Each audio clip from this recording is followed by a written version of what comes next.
নমস্কার। ভালো আছো বৌদিরা তোমরা সবাই? একটা কথা বলতে এলাম কি, আজকাল না সবাই সহজেই কোনো মেয়েকেই মানে অতি সহজেই আমরা মানে জাজমেন্ট শুনিয়ে দিই, এ মেয়েটা খারাপ, এ শাড়ি পরে নাচ করছে তো এ খারাপ, এ বডিটা দেখাচ্ছে তো এ খারাপ।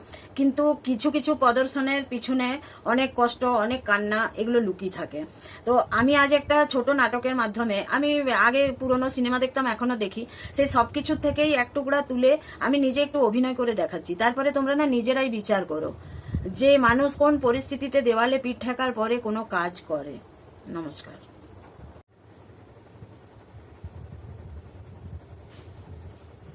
কে কে পেন্নাম গো গিন্নিমা, পেন্নাম গো দাদা বাবু, আমায় মেরো না, আমায় মেরো না, দয়া করো, আমায় মেরো না।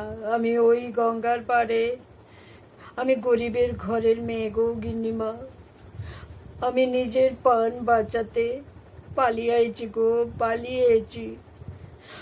আমার বাবা এক নরপিশাচের হাতে আমাকে বিক্রি করে দিয়েছিল গো, তার সাথে আমার বিয়ে হয়েছিল। তার মন ভরে যেতে আমাকে ছেড়ে দিয়ে চলে গেছিল। এবার আমার দেওর, আমার ছাউরি আমাকে এক নরপিশাচের হাতে বিক্রি করেছে। আমি তার হাত থেকে পালিয়ে এসেছি, তাকে আমি মেরে ফেলেছি।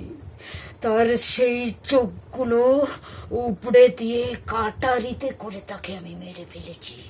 হ্যাঁ, আমি খুনি, কিন্তু আমি নিজের ইজ্জত বাঁচাতে আমি এটা করেছি। আমায় একটু আশ্রয় দাও, আমাকে দয়া করো। আমার নাম ফুলমণি গো, আমার নাম ফুলমণি। আমি বড় গরিবের মেয়ে, আমি পাপী নই, আমি খুনি নই।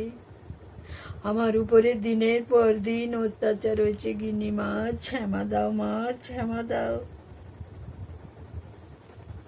হ্যাঁ হ্যাঁ গিন্নিমা, তোমার গেট বন্ধই ছিল।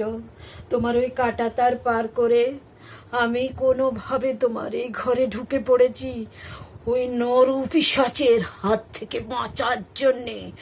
আমি এই দেখো গো গিন্নিমা, আমার পুরো শরীর রক্তাক্ত হয়ে গেছে তোমার কাঁটা তারে।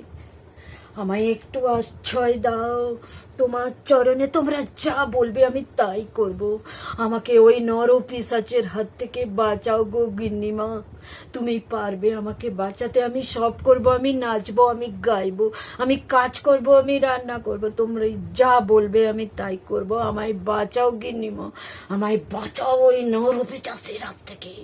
ওই নরপিশাচ আমাকে টুকরে টুকরে খেয়ে ফেলবে। বাঁচাও গিন্নিমা, আমায় ক্ষমা দাও গিন্নিমা, আমায় ক্ষমা দাও, আমায় একটু আশ্রয় দাও গিন্নিমা, আমারে একটু আশ্রয় দাও।